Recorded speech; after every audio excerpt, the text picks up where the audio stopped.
Okay, so here's what we would think of as a more, I've showed this before, more realistic face of this chief that was done where he posed. And then there's the more abstract. So what has been done to create abstract? We've talked about all those different things that can be done. Exaggeration, changing colors, simplifying shapes, leaving out features. So I love this one. So what has this artist done to abstract? You can just shout something out. Ears, smile. He's distorted, right? Yeah. Yeah, the head is at a funny angle. The colors are changed. This person has green hair. You know, it's whimsical. You know, this is definitely not the real way a dog looks. It's been simplified. Okay. Here's a good old Picasso, and how you could almost see a front view and a side view at the same time. And then further break it down, and here's some emotion. Weeping Woman, this is called, where she's you've got tears and she's gnashing her teeth, you know, so you don't have to have the old everybody smile, geez. Of course, we all know about this, the scream. Very famous. And the sky is screaming. You know, everything about this is screaming. And here's our Toulouse-Lautrec with the thin and thick lines. And sometimes he'd do just silhouettes of parts of it, flat colors. So, you know, no lineation at all, maybe just a hint of a line there. Okay, so here's abstraction by changing from an organic shape to geometric shape. So these animals normally are organic, but the artist has made them very geometric and put patterns on them. So using patterns is another way to create abstraction. So this is from college, I think. I have a couple where the teacher said, okay, do a self-portrait of yourself with organic shapes, with curvilinear shapes. So on this one, I purposely made everything curvy, including the hat. You know, so I sat in front of a mirror, a bit full-length mirror, to do this. And with this charcoal, there's thin and thick lines. There's some blending where you rub it a little bit, but very curvy.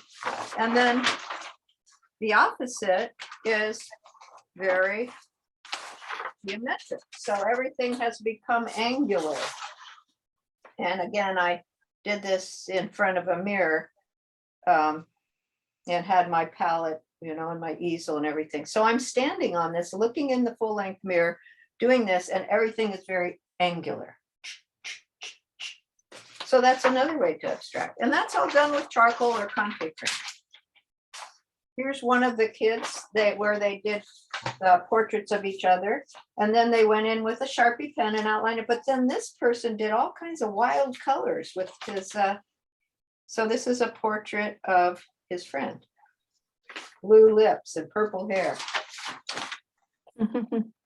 This one is kind of like Wayne Thiebaud, where the model's posing and you do a contour outline in many colors over and over. And each time you use a new color, and this is just a paintbrush dipped in a color, you continue to look at it. You don't look at your old line, you redraw it each time. So the lines are kind of almost matching, but not quite, because each time is a brand new drawing.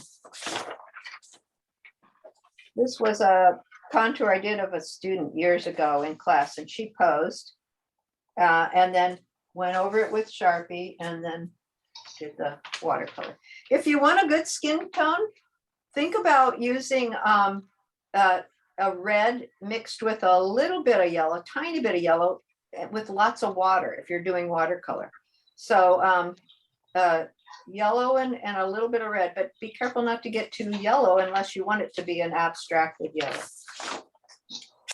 This is one where the outline was done in a color and then painting around the shapes, breaking up the whole drawing into different shapes, exaggerated hands, and leaving those little lines showing in between and around the different shapes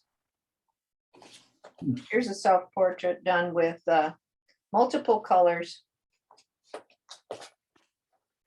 Maybe Tombow pen, I don't know. And this is Chris. He's looking at his phone. Here's one I did in for a class sample, and this is collaged, and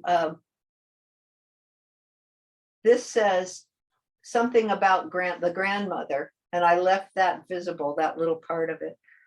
But here's a contour, self-portrait contour in the mirror. Here's one with collage added to create a hat, and all the different sort of things that like a tree of life sort of thing, where you add things that are representative of you. Wine and Weight Watchers and gluten-free and Kohl's Cash, you know, so you can. This is done with lots of lines with those Molotow pens done on a brown paper, the acrylic pens with lines and lines and reverberating lines. Self-portrait in a bad mood. This is in the bathroom mirror, looking intensely. And sometimes when you're concentrating, it makes it look like you're mad, but you aren't. Okay. So if I wanted to do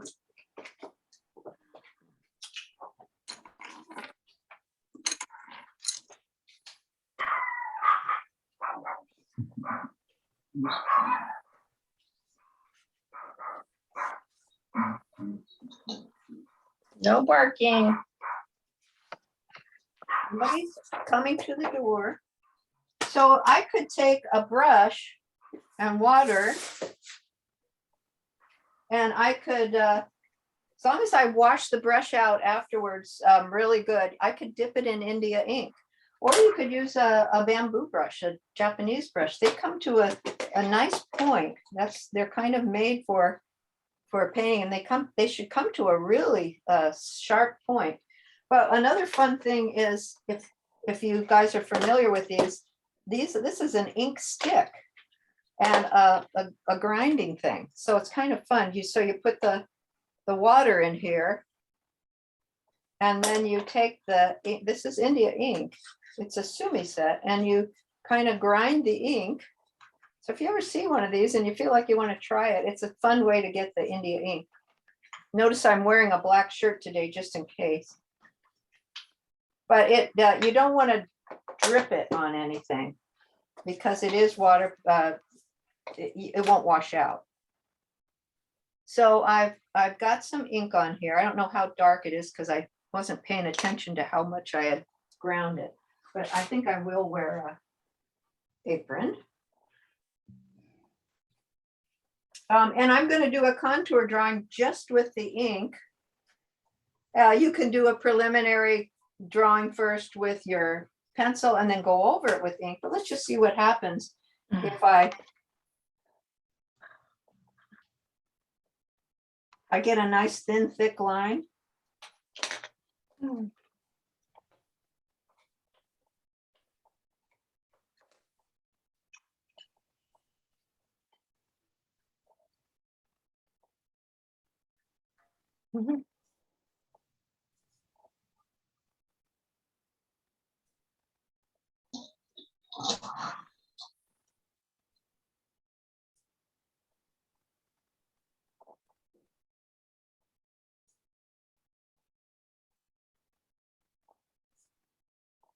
And it almost becomes quite abstract just by the fact that you're getting that thin and thick line. The nice thing about starting with the features first is that you'll get the shape of the face that fits more with the position of the features.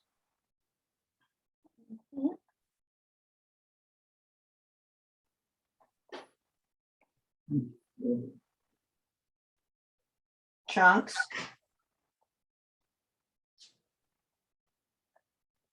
And the nice thing too about India ink, when it dries, it's like an SB Pit pen, is that you can paint over it if you wanted to, and it's waterproof.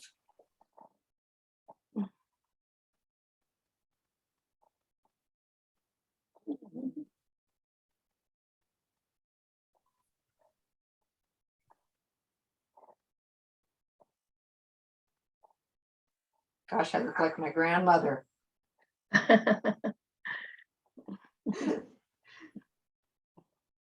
That's a good thing, though.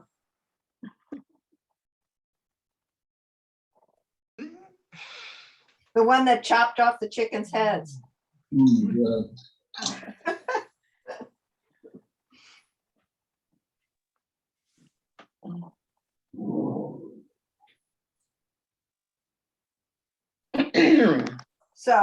So that thin, thick line, here's a SB pen. Let me find it. Okay, so here's my SB pen, and I can get sort of the same effect by pushing hard and lifting up and pushing hard and lifting up. You get that nice thin, thick line. You don't get a variety to the values. With the India ink, you can get darker and lighter just by how much water is in it, but you do get that nice thin, thick, just by pressure change. Okay. So I thought I'd show you that. Chris, And then once that dries, I could go in and paint it whatever colors I wanted, and it wouldn't run. So it's same with the Pitt pen or the now if you used a Tombow pen, then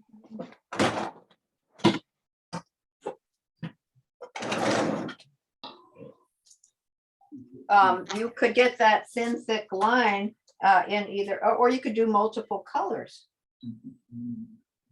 Here, let me do it on a different one.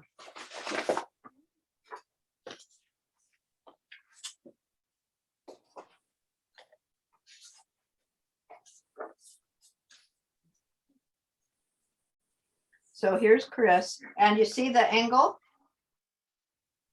So we know that the eyes are going to line up at an angle. Let me get my glasses on.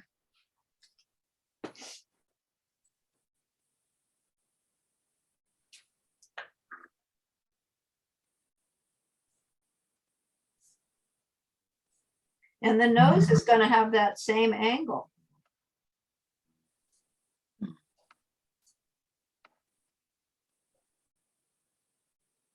You have multiple lines on the eyes. You've got the eyelid line, the actual line, and it isn't a perfect symmetrical football shape. Where the nose is on that side, that sort of I don't know, tear duct, it's going to be skinnier than this side. Then you have that crease above it where the eyelid line is. So, and then notice how the iris changes depending on whether you're smiling or squinting, but usually the iris is chopped off, at least on the top. His eyebrows, we always say this is, eyebrows are the one thing that our middle child, our younger daughter, inherited from Chris. Otherwise, she's pretty much me.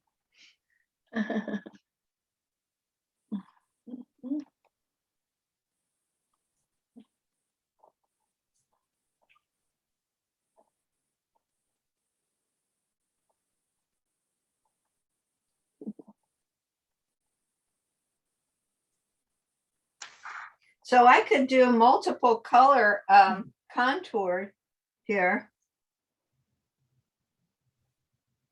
And on the, it's a little hard to see, but I'm just going to do kind of an indication of the lines between the teeth.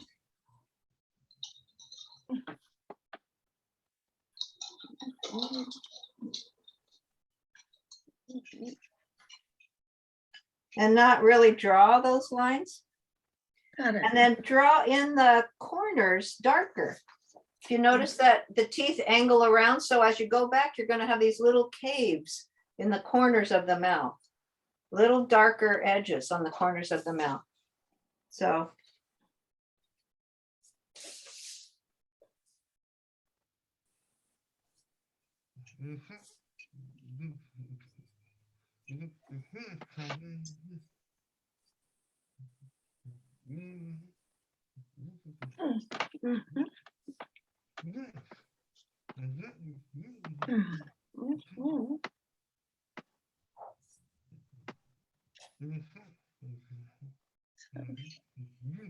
I'm used to drawing him. Now it's a little bit 3/4. If you notice on this, there's a little less space here than on this side of the eye. So he's angling a little bit over to the right. So I'm going to give him a little more space here. And so we might see a little bit more of this ear because he's turning a little bit more.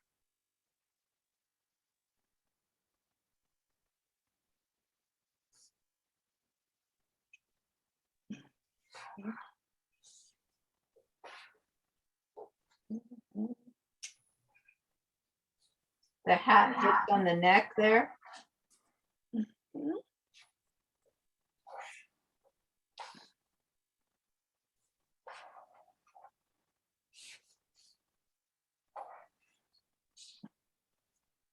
He's going to love this. We're going to put this up on the refrigerator.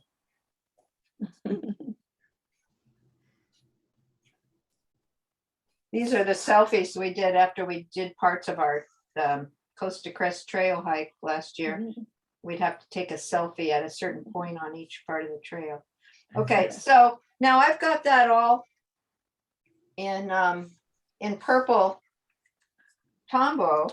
If I wanted then to add maybe some brown with that too, and go over it like, or the same thing, same idea with different color watercolors.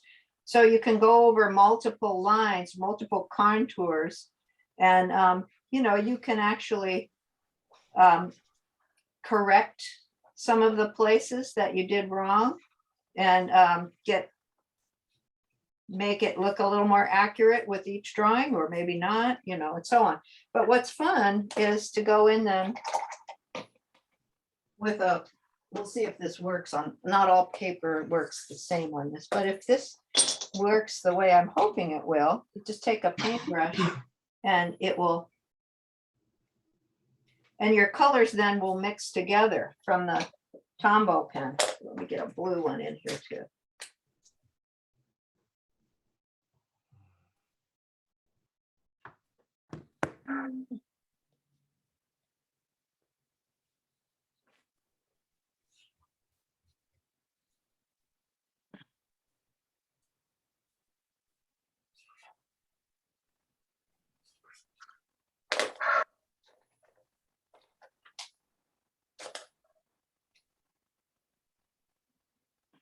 So on a nice shiny white paper, the Tombow pen will run.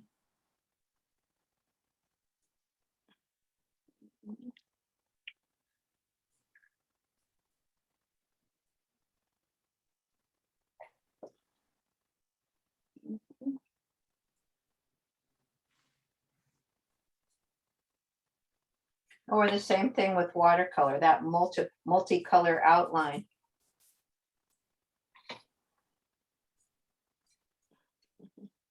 And I think I showed you an example of that, didn't I? Of the, yeah, like this kind of a thing. A multicolored contour, that's a great way to do an abstraction. Now then the other idea we talked about a little bit was getting, ooh, I don't know where the other end of this is putting some patterns in.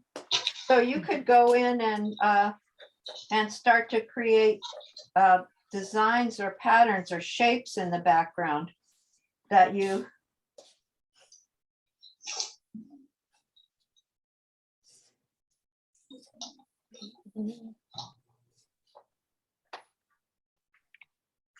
so each of these maybe would be different colors, or you could use colored pencils or pens, and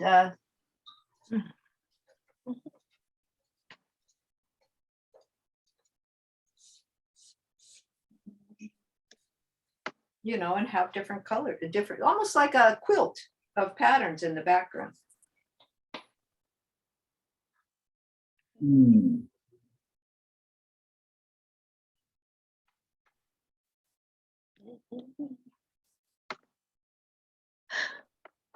Fun. All right, I'm gonna stop recording.